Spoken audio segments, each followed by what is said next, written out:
നോമ്പ് ചിന്ത ആറാം ഭാഗം. ഹൃദയ വഴി കാൽവരി. തയ്യാറാക്കിയത് ഡോക്ടർ ഫാദർ ജോസഫ് വലിയ വീട്ടിൽ, കൃപാസനം. നീ ഇവിടെ ഇപ്പോൾ എന്തു ചെയ്യുന്നു? അപ്പോൾ ഏലിയ മേലങ്കി കൊണ്ട് മുഖം മറച്ച് പുറത്തേക്ക് വന്ന് ഗുഹാമുഖത്ത് നിന്നു.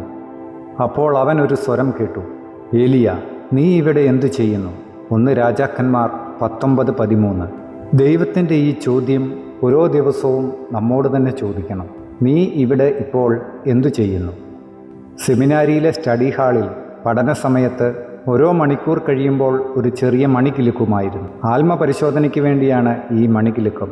ഇപ്പോൾ നമ്മൾ എന്തു ചെയ്യുന്നു എന്നതാണ് മണി കിലുക്കത്തിൻ്റെ ചോദ്യം. പഠിക്കുന്നതിന് പകരം ചിലർ പടം വരയ്ക്കുകയായിരിക്കും. മണി കിലുങ്ങുമ്പോൾ അതെല്ലാം മാറ്റിവെച്ച് സ്വയം സോറി പറഞ്ഞിട്ട് വീണ്ടും പഠിക്കുവാൻ തുടങ്ങും.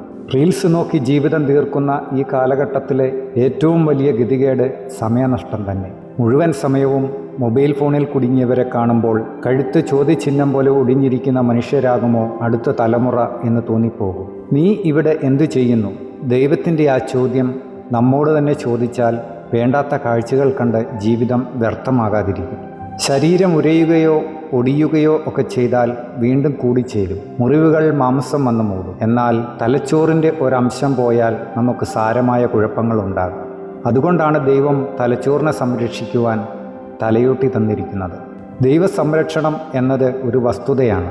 എന്നാൽ നമ്മുടെ അഹങ്കാരം കൊണ്ട് ഈ സംരക്ഷണം നമ്മൾ തന്നെ പലപ്പോഴും നഷ്ടമാക്കും. ഹെൽമറ്റ് വയ്ക്കാതെ ബൈക്കിലും മറ്റും ചീറിപ്പാഞ്ഞു പോയി ജീവൻ നഷ്ടപ്പെടുത്തുന്നവരെ കണ്ടിട്ടില്ലേ? ഒരാളിൽ അഹങ്കാരം വന്നാൽ ദൈവം അപ്പോൾ തന്നെ അവിടെ നിന്ന് മാറും. അതോടെ നമ്മുടെ സംരക്ഷണവും നഷ്ടമാകും. നീ ഇപ്പോൾ എന്തു ചെയ്യുന്നു എന്നുള്ള ചോദ്യത്തിൻ്റെ പ്രസക്തി ഇത്തരം ഘട്ടങ്ങളിലാണ്.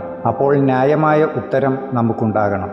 വാഹനം അമിത വേഗത്തിൽ പറത്താൻ തോന്നുമ്പോൾ ഈ ചോദ്യം സ്വയം ചോദിക്കണം. പല അപകടങ്ങളും നമ്മളിൽ നിന്ന് അകന്നുപോകും. റീൽസിൽ ജീവിതം കുടുങ്ങിപ്പോകുമ്പോൾ ഈ ചോദ്യം ഉയരണം. അപ്പോൾ കുറച്ചൊക്കെ അതിൽ നിന്ന് വിട്ടുനിൽക്കുവാൻ പ്രചോദനം കിട്ടും. അപ്പോഴാണ് ജീവിതം ദൈവത്തിന് നിരക്കുന്നതാകുന്നത്. ദൈവം ഈ ചോദ്യം ഏലിയായോട് ചോദിച്ചപ്പോൾ ഏലിയ പറഞ്ഞത് ശ്രദ്ധേയമാണ്. ഞാൻ നിന്നെക്കുറിച്ച് തന്നെ ഓർത്തുകൊണ്ടിരിക്കുകയാണ്. അതിനേക്കാൾ നല്ല ഉത്തരം വേറെയുണ്ടോ? നിന്നെക്കുറിച്ചുള്ള തീഷ്ണതയിൽ ഞാൻ ജ്വലിക്കുകയാണ്. 1 രാജാക്കന്മാർ 19:10. ഇടയ്ക്കൊക്കെ ഓർക്കും, ഏലിയായെ പോലെ ഇങ്ങനെ പറയാൻ കഴിഞ്ഞിരുന്നെങ്കിൽ. ആഴ്ചയിൽ 1 പ്രാവശ്യമെങ്കിലും ഇങ്ങനെ പറയാൻ കഴിഞ്ഞാൽ അത് വലിയ അനുഗ്രഹമാണ്. വർത്തമാനകാലത്തോട് നമ്മൾ കാണിക്കുന്ന ഉത്തരവാദിത്തം ദൈവം നിരീക്ഷിക്കുന്ന ഒരു മേഖലയാണ്. ഇടയ്ക്കിടെ ഒരു മണികിലുക്കം ജീവിതത്തിലുണ്ടായാൽ ദൈവത്തിൻ്റെ സംരക്ഷണയിൽ ജീവിക്കാനാകും.